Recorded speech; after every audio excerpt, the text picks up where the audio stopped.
moons. These crazy Bosmer make no sense. Hazazi comes to negotiate on behalf of Queen Irene to hear their grievances, and all they do is dance and jest. Hazazi has only been here a short while, and already he hates this village. What negotiations? These dungy elves don't want talk. They say they only answer to the Wilder King. Who is this? Who knows? They'd rather pull Hazazi's tail than give him a straight answer. It's not fair. Hazazi always gets the worst assignments. Hazazi likes this idea. If you can just get the Bramble Breach to make sense, this one will be impressed. Hazazi thinks it's a wild guar chase, but if you want to try, speak with their tree thane. May you have better luck than Hazazi.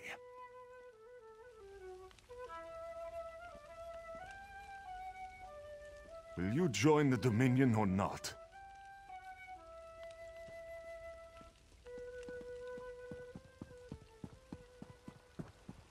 Expect the worst, and you can only be pleasantly surprised.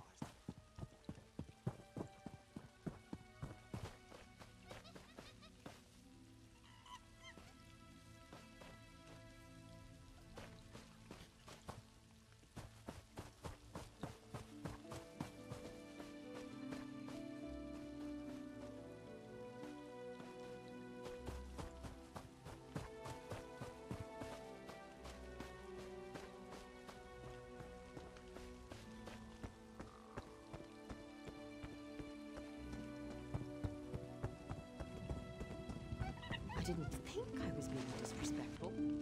You let that woman murder that doctor in Fair, didn't you? Shame on you. Another tourist? Rare to have so many visitors in this part of the Valen Wood, didn't you hear? It's much safer behind the shiny new walls of Marbrook. Even King Camoran hesitates to venture into the court of the Wilder King. Negotiate? About what? Oh, I know. You want us to bow to your queen and swear allegiance to your what's-it's-called? Aldermary Dominion. Huh. Problem is that our allegiance is to the Wilder King, and he doesn't seem to care for your dominion. Ha! Sure. Let me just pull him from my satchel. You people don't understand. The Wilder King manages the entire forest. Doesn't have time for idle talk. Why do you think so many people doubt his existence? Not in person. But I don't doubt the Wilder King exists. He speaks to me in the babbling brooks and the wind in the trees. Other Bosmer petition him for an audience, but I don't need to. He already tells me, I could tell you, but how do I know you're trustworthy? You ask us to share your enemies, but will you share ours? The wood orcs are a plague we can't seem to be rid of. If you help us drive them off, I'll tell you what you want. Lurchers. Take seeds from the shimmering tree in the village and plant them in the orcs' camp. In a few minutes, they'll sprout out with a vengeance. The Orc chieftain won't surrender so easily, though. Just kill him. Leave the rest to the lurchers. Don't bother coming back here until you've run off the orcs. I've got important business to attend to. They're gifts from the Wilder King. Embodiments of the raw energy of the forest. They protect the village.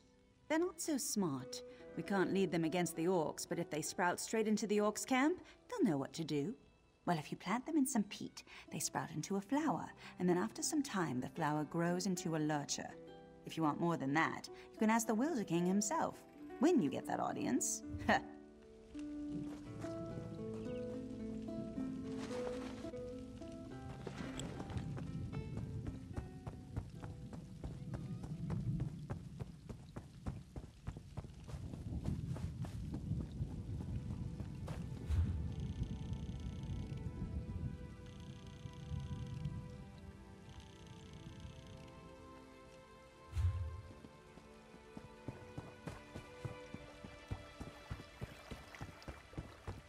After all said and done, more said than done.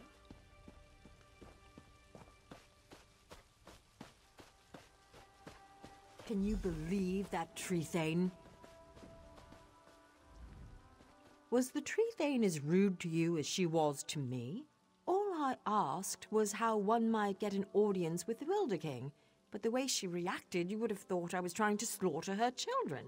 Did she treat you any differently? She did? That's funny, because Under and I offered to drive the orcs away and she turned us down. I don't know. I'm beginning to suspect this is some elaborate Bosmer trick and the whole village is laughing at us when we're not looking. I didn't say that.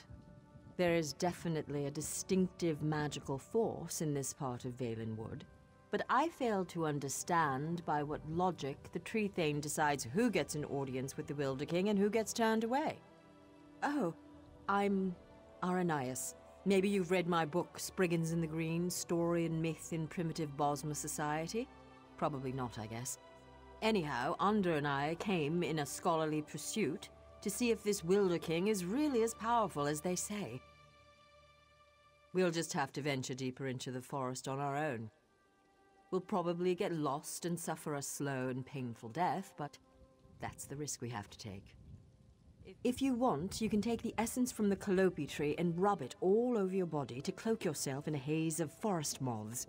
The wood orcs won't even see you. Oh, one more thing.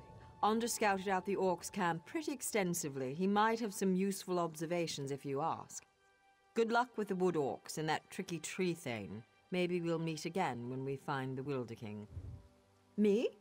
I was born and raised in the Somerset Isles on a rather small island known as Silitar. It's a pretty secluded place. Growing up there was what first sparked my interest in studying nature magic. But there seem to be a lot more rumors than any real facts. Some say he's a man. Others say he's a spirit, an embodiment of the forest.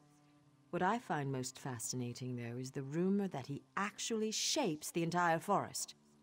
That's just incredible. Of course not. He's mainly here, acting as my guardian. They warned us that this place was dangerous, and if the Wilder King is really as unpredictable as people say, well, never hurts to be prepared.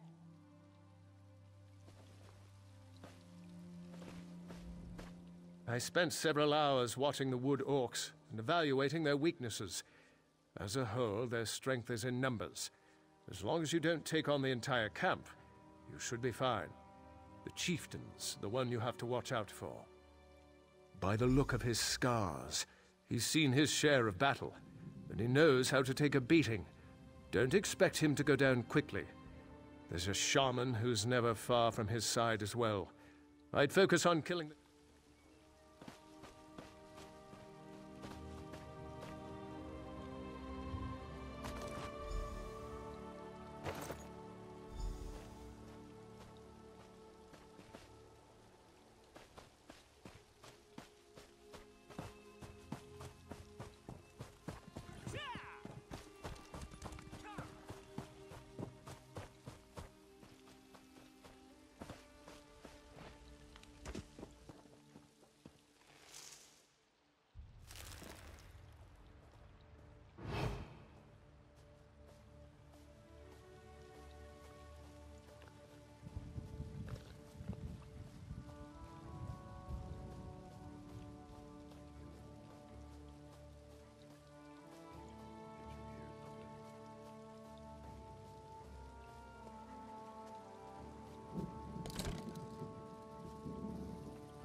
Pointy-eared backstabbers.